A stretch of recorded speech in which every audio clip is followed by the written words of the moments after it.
नमस्कार। आज हम करंट अफेयर्स वीकली की जो क्लास चलती है उसका तीसरा क्लास है आज। और आज जो है करंट अफेयर्स के बारे में जो आरओ एआरओ और यूपीपीसीएस के लिए यूजफुल है उसके बारे में चर्चा करेंगे। 16 दिसंबर से लेकर 23 दिसंबर के बीच जितने भी करंट अफेयर्स है उसकी चर्चा की जाएगी। आइए शुरू करते हैं। पहला क्वेश्चन हमारा है कि हाल ही में भारत से यूनेस्को की अमूर्त सांस्कृतिक विरासत में किसे शामिल किया गया है? तो पहला ऑप्शन है Garba, option A. Option B है लोहड़ी, ऑप्शन सी सांची का स्तूप और ऑप्शन डी विश्वनाथ टेम्पल। तो भाई हाल ही में गुजरात के गरबा को जो है यूनेस्को की अमूर्त सांस्कृतिक विरासत में शामिल किया जाएगा। तो हमारा ऑप्शन ए सही हो जाएगा। क्वेश्चन नंबर 2 पे चलते हैं।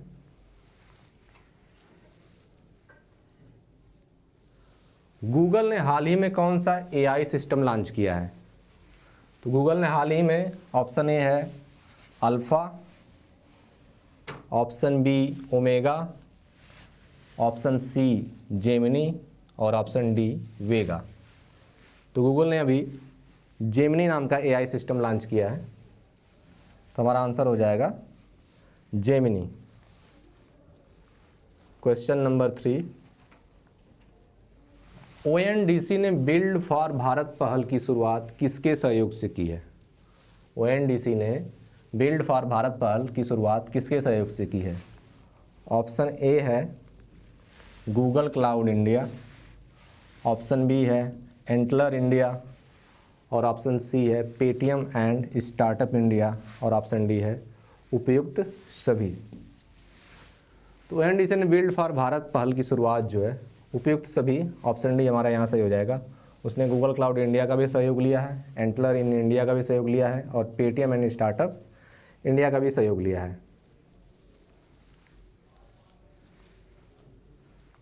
आगे बढ़ते हैं। Question number 4। Build for Bharat पहल का उद्देश्य क्या है? यह किस लिए शुरू किया जा रहा है भारत में? तो इसका ऑप्शन है ए डिजिटल कॉमर्स को बढ़ावा देने के लिए, या ऑप्शन बी उद्योगों का समर्थन करने के लिए, या ऑप्शन सी भारतीय खाद्य सामग्री बनाने के लिए, या ऑप्शन डी ए और बी दोनों। मतलब डिजिटल कॉमर्स को बढ़ावा देने के लिए भी इसकी शुरुआत की जा रही है और उद्योगों का समर्थन करने के लिए भी इसकी शुरुआत की जा रही है। तो इस तरह हमारा ऑप्शन डी करेक्ट हो जाएगा, ऑप्शन डी। अगला क्वेश्चन है क्वेश्चन नंबर 5। ओएनडीसी की बिल्ड फॉर भारत पहल की आधिकारिक शुरुआत कहाँ हुई थी? बिल्ड फॉर भारत पहल की आधिकारिक शुरुआत कहाँ हुई थी? तो पहला ऑप्शन है दिल्ली, ऑप्शन ए। दूसरा है मुंबई, तीसरा है बेंगलोर और चौथा है हैदराबाद। तो बिल्ड फॉर भारत पहल की शुरुआत दिल्ली में हुई थी। तो ऑप्शन हो जाएगा ए। Question number 6। इटली ने किस इंफ्रास्ट्रक्चर पहल से हटने का निर्णय लिया है?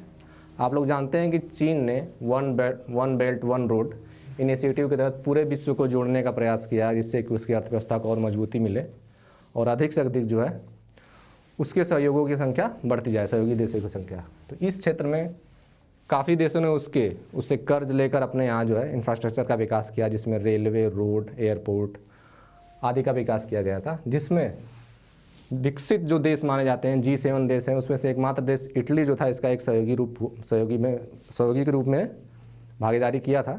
लेकिन अभी हाल ही में इटली ने जो है belt and road infrastructure initiative से अपने आप को अलग कर लिया है। तो पहला ऑप्शन हो जाएगा इसका ऑटोमोबाइल रोड्स, दूसरा ऑप्शन है बेल्ट एंड रोड इंफ्रास्ट्रक्चर और तीसरा ऑप्शन या सी है ऊंची रेलवे की परियोजनाएं या उड़ान योजनाएं। तो ऑप्शन बी सही हो जाएगा, बेल्ट रोड और इंफ्रास्ट्रक्चर जो चीन की परियोजना है उससे इटली हट गया है। Question number 7। सुचित्वा थीरम परियोजना का शुभारंभ कहाँ किया गया है? अभी हाल ही में यह परियोजना चर्चा में थी। तो इसका पहला ऑप्शन है तमिलनाडु, ऑप्शन बी है आंध्र प्रदेश, ऑप्शन सी तेलंगाना और ऑप्शन डी केरल। तो केरल में अभी हाल ही में शुचित्वा थीरम परियोजना का शुभारंभ किया गया था। इसका उद्देश्य क्या है? इसका उद्देश्य तटीय क्षेत्र की, जो समुद्र तटीय क्षेत्र है, उसकी स्वच्छता को बनाए रखने के लिए इसका प्रारंभ किया गया था। क्वेश्चन नंबर 8 है कि हीरा व्यापार कार्यालय, जिसे एक ही परियोजना में दुनिया का सबसे बड़ा कार्यालय स्थान माना जाता है, अभी तक पेंटागन, जो अमेरिका का पेंटागन है, उसको सबसे बड़ा कार्यालय स्थान माना जाता है, जहाँ एक साथ बहुत सारे कर्मचारी काम करते थे।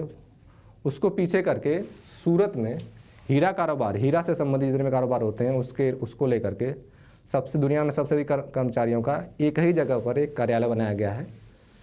तो ये है सूरत में। तो ऑप्शन है Ahmedabad, option B Baroda, option C Mumbai और ऑप्शन डी सूरत। तो इस तरह से हमारा आंसर हो जाएगा ऑप्शन डी सूरत। हाल ही में भारत के औद्योगिक गलियारा विकास कार्यक्रम के लिए किस बैंक ने 250 मिलियन का ऋण दिया है? हाल ही में भारत के औद्योगिक गलियारा विकास कार्यक्रम के लिए किस बैंक ने 250 मिलियन डॉलर का ऋण दिया है? औद्योगिक गलियारा विकास कार्यक्रम का अर्थ समझ लेते हैं कि यहाँ क्या होता है। औद्योगिक गलियारा विकास कार्यक्रम का अर्थ है कि एक ऐसा क्षेत्र इंफ्रास्ट्रक्चर विकसित किया जाएगा जिसके किनारे किनारे औद्योगिक इकाइयों की स्थापना की जाएगी, जहाँ से जिन्हें परिवहन साधनों द्वारा बंदरगाहों से, हवाई अड्डों से या रेलवे लाइनों से उन्हें सुविधा प्राप्त होगी, इससे जोड़ा जाएगा। तो ये औद्योगिक विकास गलियारा की जो है एक थीम है। तो इसमें इसने सहयोग जो लिया है, ऑप्शन ए है विश्व बैंक, ऑप्शन बी है एशियाई विकास बैंक, ऑप्शन सी है ब्रिक्स बैंक और ऑप्शन डी है IMF। तो इसने एशियाई विकास बैंक से 250 मिलियन डॉलर का ऋण लिया है इस औद्योगिक गलियारा के विकास के लिए। क्वेश्चन नंबर 10, हाल ही में विश्व के किस सागर में लिथियम भंडार की खोज की गई है? तो यह अर्थ सागर, ब्लैक सी, ऑप्शन सी है साल्टन सागर और ऑप्शन डी है एंटार्कटिक सागर। तो इसने साल्टन सागर में लिथियम की खोज की है, यहाँ पे खोज हुई है। तो हमारा आंसर हो जाएगा सी साल्टन सागर।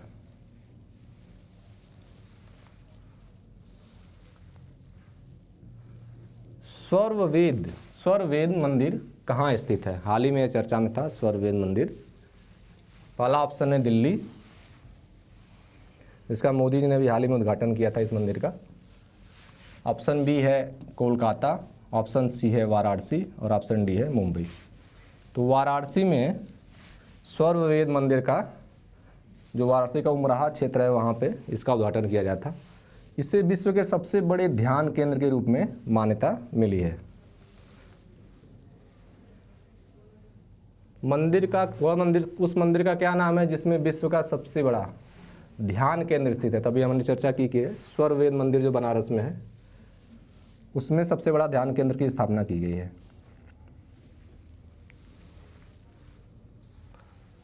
क्वेश्चन नंबर 13, उड़ीसा सरकार ने किस वर्ष में पहली बार विश्व उड़िया भाषा का सम्मेलन का जो है शुरुआत की है?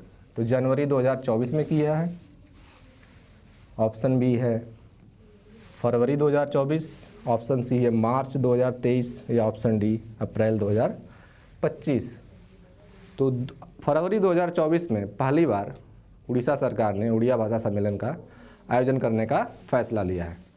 आप लोगों को पता होगा कि उड़िया भाषा हमारे संविधान में भी निहित है, जो 22 भाषाएं हैं, और उसके साथ ही इसको जो है सांस्कृतिक भाषा का भी दर्जा दिया गया है।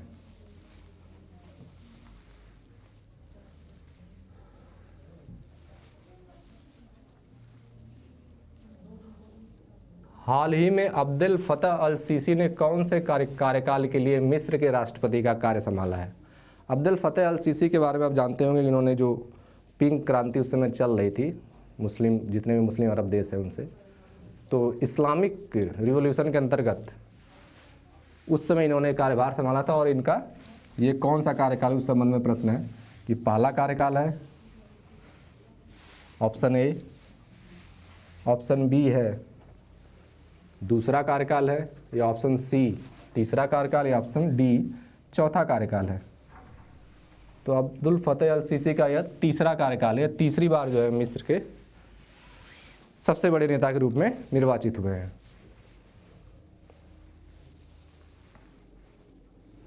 क्वेश्चन नंबर 15, विश्व बैंक की नवीनतम रिपोर्ट के अनुसार प्रेषण का सबसे बड़ा प्राप्तकर्ता कौन है? हाल ही में विश्व बैंक की जो रिपोर्ट आई है उसके अनुसार सबसे बड़ा प्रेषण का, रेमिटेंस का सबसे बड़ा प्राप्तकर्ता कौन सा देश है? तो हर बार की तरह इस बार भी जो है अब जानते होंगे कौन सा देश है जो हर साल आता है पहले नंबर पे। तो पहला है ऑप्शन मैक्सिको, दूसरा ऑप्शन है अमेरिका, तीसरा चीन और चौथा भारत। तो भारत जो है पिछले 2 वर्षों के लगातार जो है नंबर 1 स्थिति बनाए हुआ है विदेश से धन प्राप्त करने के मामले में, प्रेषण के मामले में, धन के प्रेषण के मामले में। तो हमारा ऑप्शन डी हो जाएगा सही। क्वेश्चन नंबर 16, क्वेश्चन नंबर 16, 22 दिसंबर को किस दिवस के रूप में मनाया जाता है? पहला ऑप्शन है ए विज्ञान दिवस, दूसरा ऑप्शन है बी शिक्षा दिवस, ऑप्शन सी है राष्ट्रीय गणित दिवस और ऑप्शन डी है साहित्य दिवस। तो 22 दिसंबर को राष्ट्रीय गणित दिवस के रूप में मनाया जाता है। इसी दिन हमारे भारत के प्रसिद्ध गणितज्ञ रामानुजन का जन्म हुआ था और उसी दिवस को जो है गणित दिवस के रूप में मनाया जाने लगा है। क्वेश्चन नंबर 17, क्वेश्चन नंबर 17 है लीफ एरिक्सन लूनर प्राइज से किस मिशन को सम्मानित किया गया? तो ऑप्शन ए है चंद्रयान, ऑप्शन बी है स्टारलिंक प्रोग्राम, ऑप्शन सी है आर्टेमिस मिशन और ऑप्शन डी है मंगलयान। तो चंद्रयान 3 मिशन को जो है लीफ एरिक्सन लूनर प्राइज से सम्मानित किया गया है, जो अभी हाल ही में सफल हुआ था।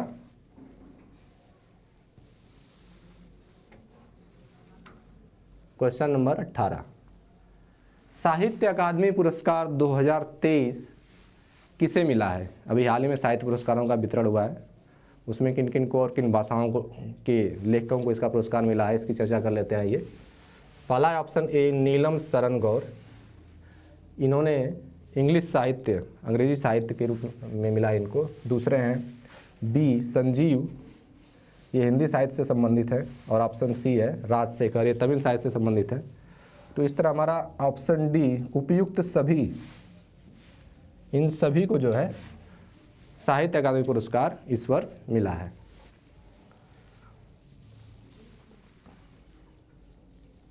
Question number 19, doctor V Mohini Giri ने कौन कौन सी भूमिकाएं निभाई हैं?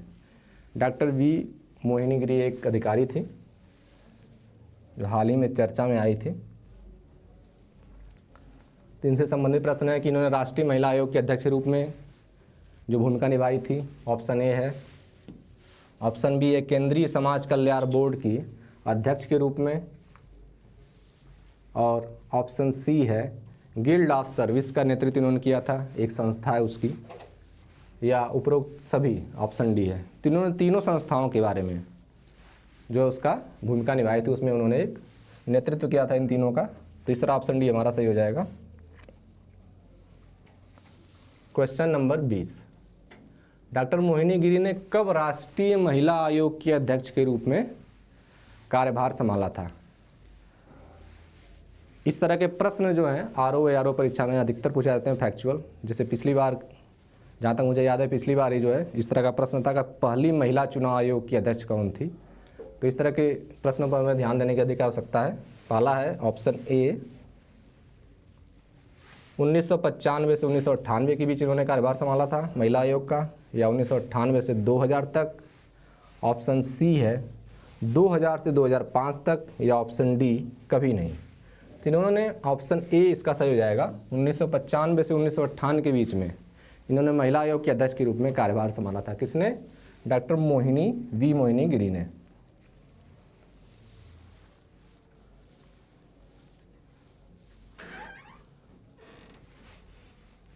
हाल ही में कौन जो है कुवैत के नए अमीर बने हैं? कुवैत में जो है अमीरों को वहाँ का प्रमुख माना जाता है, जो अमीर पद होता है उसे कुवैत के प्रमुख के रूप में माना जाता है। तो ऑप्शन ए है शेख मिसल अल अहमद अल सबा। ऑप्शन बी है शेख जबर अल मुबारक अल अहमद अल सबा। या ऑप्शन सी है शेख नवाफ अल अहमद अल सबा।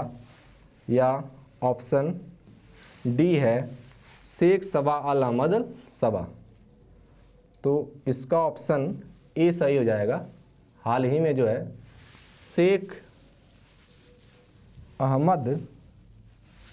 शेख मिसल अल अहमद अल सबा जो हैं कुवैत के नए अमीर बने हैं।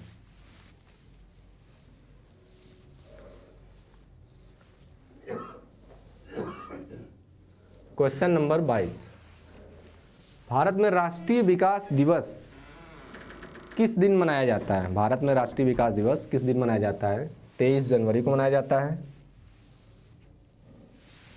या ऑप्शन बी है 23 फरवरी को, या ऑप्शन सी 23 मार्च को, या ऑप्शन डी 23 दिसंबर को। तो इस तरह हमारा आंसर हो जाएगा 23 दिसंबर, ऑप्शन डी। भारत में राष्ट्रीय किसान दिवस मनाया जाता है 23 दिसंबर को। किस लिए 23 दिसंबर को मनाया जाता है कि इसी समय किसानों के जो प्रमुख नेता थे चौधरी चरण सिंह, जो हमारे भारत के प्रधानमंत्री बन चुके थे, उनका जन्म दिवस है 23 दिसंबर को। इसलिए 23 दिसंबर को राष्ट्रीय किसान दिवस के रूप में मनाया जाता है। क्वेश्चन नंबर 23, पाट मित्रों ऐप का लॉन्च किस निगम ने किया था? पाट मित्रों ऐप का लॉन्च जो है हाल ही में इसकी चर्चा हुई थी, कौन सा है? तो ऑप्शन ए है भारतीय किसान निगम ने, ऑप्शन बी है भारतीय जूट निगम ने, या ऑप्शन सी भारतीय कृषि निगम ने, या ऑप्शन डी है सहकारी निगम ने। तो हाल ही में भारत में जो आप जानते हैं कि जूट की खेती जो है पश्चिम बंगाल, बिहार या आसाम वाले क्षेत्रों में अधिक होती है, तो ये उससे संबंधित प्रश्न है। तो पाट मित्रों ऐप जो है वो जूट की कृषि से संबंधित है। इसमें किसानों के बीच में जागरूकता फैलाने के लिए इसको लॉन्च किया गया है, पाट मित्रों app. Question number 24, Indira Gandhi शांति पुरस्कार किसको प्रदान किया गया है? हाल ही में इंदिरा गांधी शांति पुरस्कार जो निशस्त्रीकरण से संबंधित है।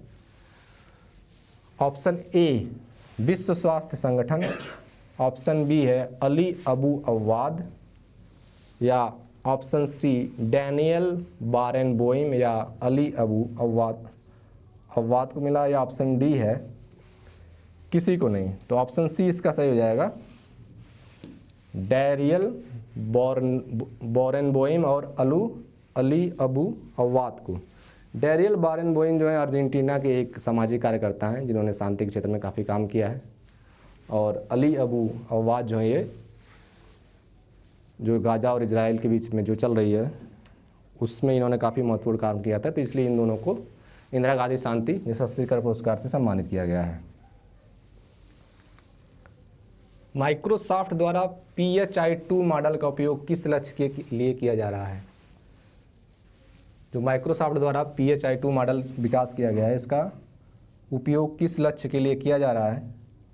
तो इसका ऑप्शन है ऑप्शन ए गेमिंग उद्देश्यों के लिए, ऑप्शन बी भाषा सीखने के लिए, या ऑप्शन सी भाषा में संवाद के लिए, या ऑप्शन डी सभी उपरोक्त।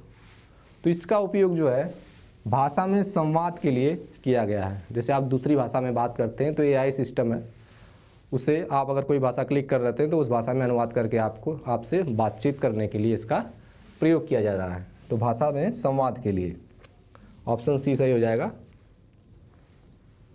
क्वेश्चन नंबर 26, अभी हाल ही में अफ्रीका के किस देश में तख्ता पलट का असफल प्रयास किया गया? तो ऑप्शन ए है सियरा लियोन, ऑप्शन बी है नाइजीरिया, ऑप्शन सी है बुर्किना फासो, या ऑप्शन डी कांगो। हाल ही में सियरा लियोन में, ऑप्शन ए हमारा सही हो जाएगा, हाल ही में सियरा लियोन में जो है तख्ता पलट का असफल प्रयास किया गया था वहाँ की सेना के द्वारा।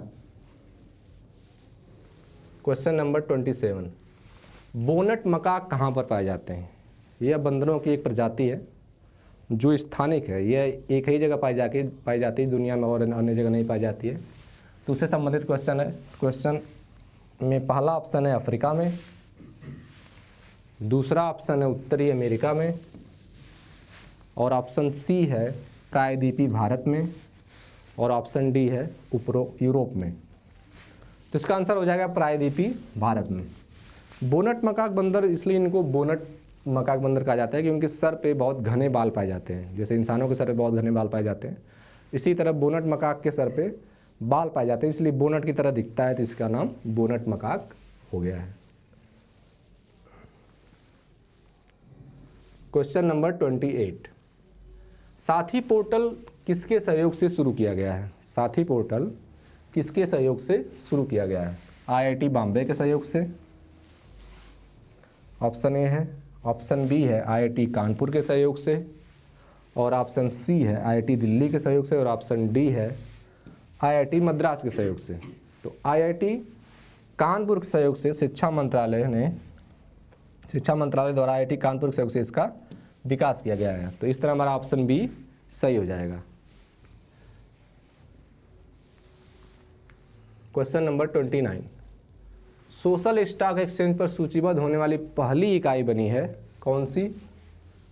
जो अभी हाल ही में सोशल स्टॉक एक्सचेंज, जो सामाजिक संस्थाएं हैं उनके विषय में वो क्या कार्य कर रही हैं, कैसे कार्य कर रही हैं, तो उनको जो वित्त प्रदान किया जाता है एमएसएमई के माध्यम से या एनबीएफसी जो होती है उनके माध्यम से जो दिया जाता है, तो उसी से संबंधित जो है सोशल स्टॉक एक्सचेंज की शुरुआत की गई भारत में हाल ही में।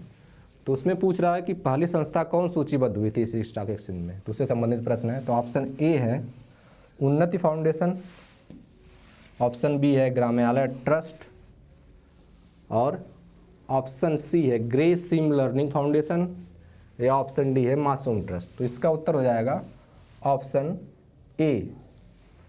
उन्नति फाउंडेशन को सबसे पहले इसमें सूचीबद्ध किया गया था। उन्नति फाउंडेशन, ऑप्शन ए हमारा आंसर हो जाएगा, उन्नति फाउंडेशन, ऑप्शन ए सही हो जाएगा इसमें। क्वेश्चन नंबर 30 पे आते हैं।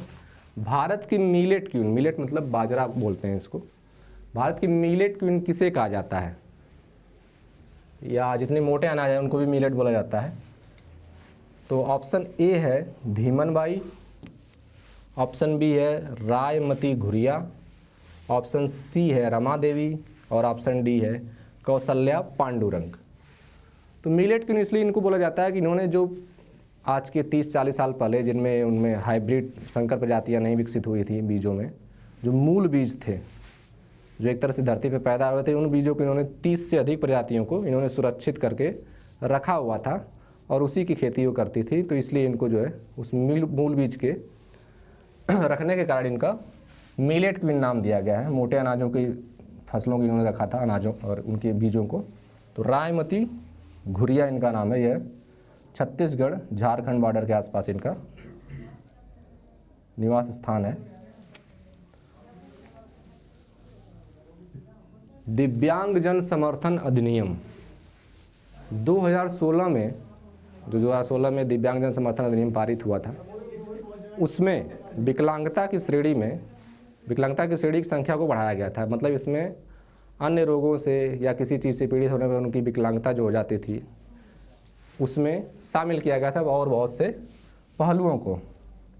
तो जिसमें जो है शामिल करने के समय क्या था कि सरकार ने 4% का आरक्षण, उनको 3% से लेकर 4% का आरक्षण बढ़ाया था। लेकिन क्या कोर्ट के निर्णय ने बोला कि इसमें जो है ऐसे कुछ हैं जिनको हम आरक्षण नहीं प्रदान कर सकते, जो ऐसे रोग से पीड़ित लोग हैं। तो इसमें कौन सा ऐसा रोग है जिससे पीड़ित लोगों को आरक्षण नहीं प्रदान किया गया है सुप्रीम कोर्ट के निर्णय के बाद? तो पहला ऑप्शन है थैलीसीमिया, दूसरा है सिकल सेल रोग, और ऑप्शन सी है हीमोफीलिया, और ऑप्शन डी है सभी विकल्प। तो इसमें थैलेसीमिया, सिकल सेल रोग और हीमोफीलिया से पीड़ित लोगों को उनको विकलांगता की श्रेणी में आने के बावजूद भी आरक्षण नहीं प्रदान किया जाएगा।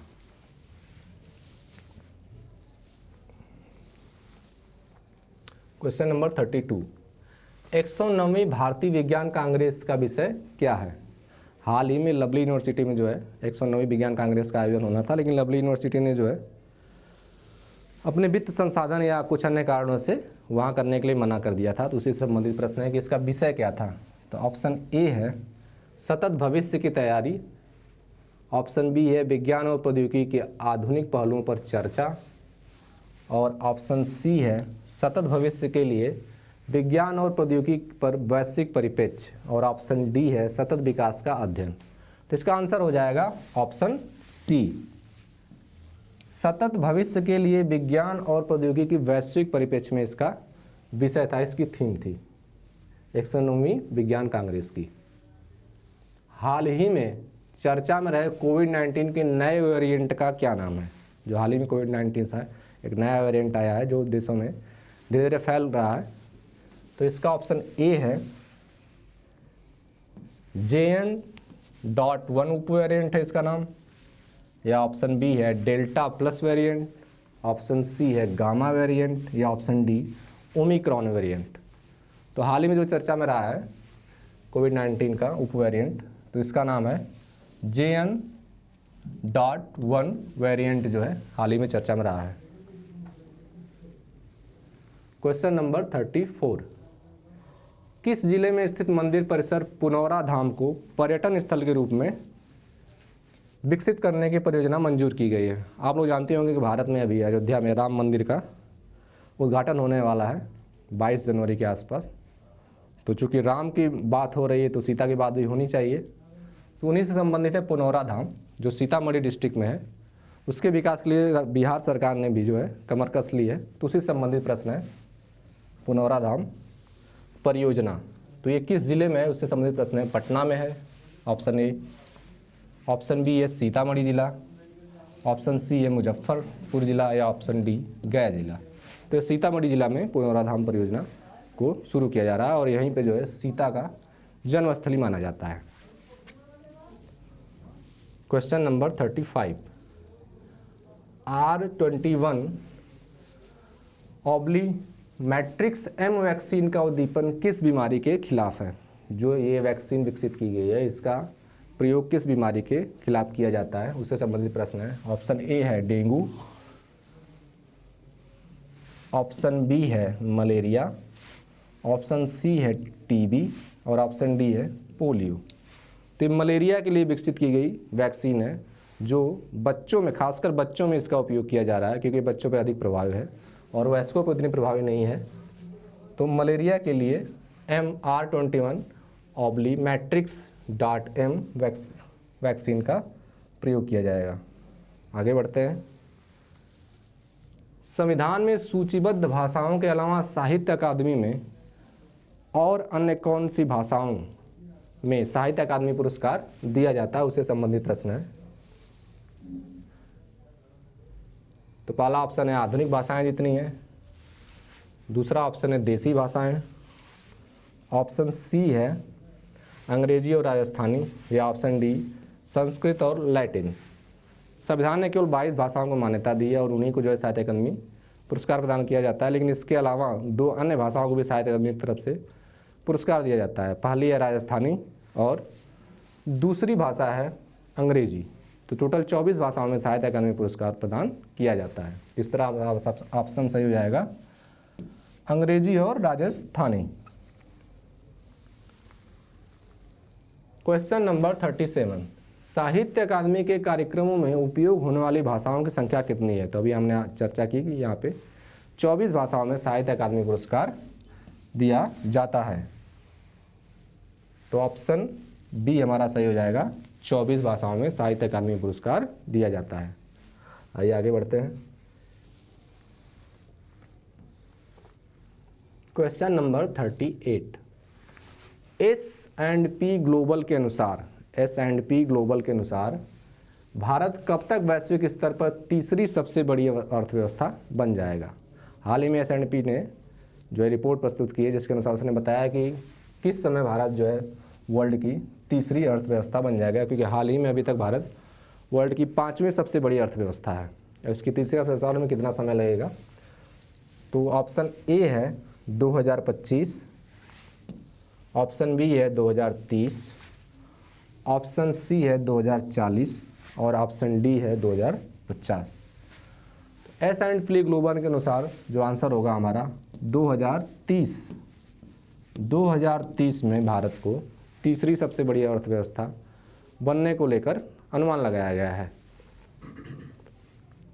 क्वेश्चन नंबर 39 है, 4 सर्वेक्षण पोत जहाज़ों में पहला सर्वेक्षण पोत जो हाल ही में कोलकाता गार्डन शिप बिल्डर से भारतीय नौसेना को सौंपा गया, उसका क्या नाम है, वो किस नाम से जाना जाता है, उससे संबंधित यह प्रश्न है। ऑप्शन ए है संध्याक, ऑप्शन बी है सागरिका, ऑप्शन सी है नौसेना ग्रहण या ऑप्शन डी है वायु सूची। तो इसका नाम है ऑप्शन ए संध्याक। संध्याक एक सर्वेक्षण पोत है। सर्वेक्षण भारत में 4 सर्वेक्षण पोतों को बनाने का उद्देश्य, इसमें पहला सर्वेक्षण पोत है संध्याक। तो ऑप्शन ए हमारा सही हो जाएगा। क्वेश्चन नंबर 40 नेहरू की पहली आदिवासी पत्नी का नाम, हाल ही में जो है नेहरू की पहली आदिवासी पत्नी का नाम चर्चा में था, काफ़ी समाचार चैनलों पर इस पर मुद्दे भी चल रहे थे। तो इससे संबंधित प्रश्न है कि उनका नाम क्या है जो माना जाता है। तो पहला ऑप्शन है ए कमला नेहरू, दूसरा है बुधनी मझियाइन और ऑप्शन सी है सरोजनी नायडू या ऑप्शन डी सोमारी माझी। चर्चा यह थी कि क्या हुआ था कि जब नेहरू जी प्रधानमंत्री थे तो इन्होंने जो है झारखंड में एक बांध का उद्घाटन करने गए थे और वहाँ एक 15 साल की बच्ची ने जो है इनको माला पहना दिया था। तो एक संथाल ट्राइब है, उसी की बच्ची थी।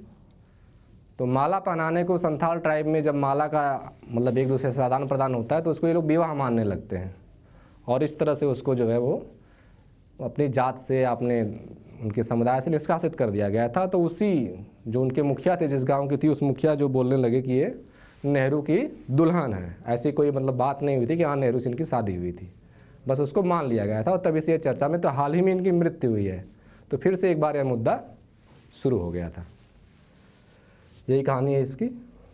तो इस तरह ऑप्शन बी हमारा सही हो जाएगा, बुधनी मझियाइन इनका नाम है।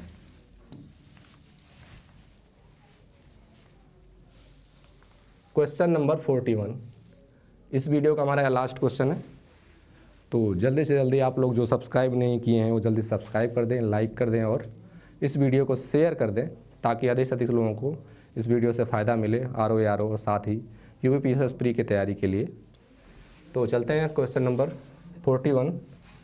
टैक्स इंस्पेक्टर विदाउट बॉर्डर्स कार्यक्रम संयुक्त राष्ट्र विकास कार्यक्रम UNDP और आर्थिक सहयोग और विकास संगठन द्वारा हाल ही में सेंट लूसिया, ये कैरेबियन आइलैंड का एक देश है छोटा सा, सेंट लूसिया में शुरू किया गया। इसमें भागीदार देश कौन है, मतलब इसकी निगरानी के लिए, यहाँ के टैक्स की निगरानी के लिए भागीदार देश कौन बनाया गया हाल ही में। तो इसका ऑप्शन ए है भारत, ऑप्शन बी है अमेरिका, ऑप्शन सी है जापान और ऑप्शन डी है फ्रांस। तो हाल ही में भारत को संयुक्त राष्ट्र संघ ने इसका भागीदार देश बनाया है जो ऐसे देशों की निगरानी करने का, टैक्स निगरानी करने का काम करेगा। तो ऑप्शन ए हो जाएगा हमारा आंसर, ऑप्शन ए। तो इस तरह से हमारी वीडियो अब समाप्त हुई आपकी।